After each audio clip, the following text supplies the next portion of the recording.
അൻസാർ മോനിന്ന് പിറന്നാള് കുടുംബക്കാർക്കെന്ന് സന്തോഷം വീട്ടിലും ആഹ്ലാദം ഇന്നു മനസ്സിന്റെ ഉള്ളിൽ സന്തോഷം. അൻസാർ മോനിന്ന് പിറന്നാള് കുടുംബക്കാർക്കെന്ന് സന്തോഷം നാട്ടിലും വീട്ടിലും ആഹ്ലാദം ഇന്നു മനസ്സിന്റെ ഉള്ളിൽ സന്തോഷം. 23 തിളക്കത്തിൽ പിറന്നാള് ഓനിക്ക് ആഘോഷം.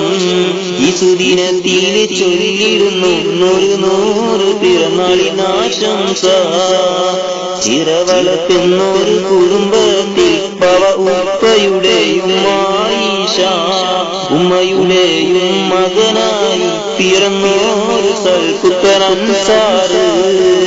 അൻസാർ മോനിന്ന് പിറന്നാള് കുടുംബക്കാർക്കെന്ന് സന്തോഷം നാട്ടിലും വീട്ടിലും ആഹ്ലാദം ഇന്നു മനസ്സിന്റെ ഉള്ളിൽ സന്തോഷം.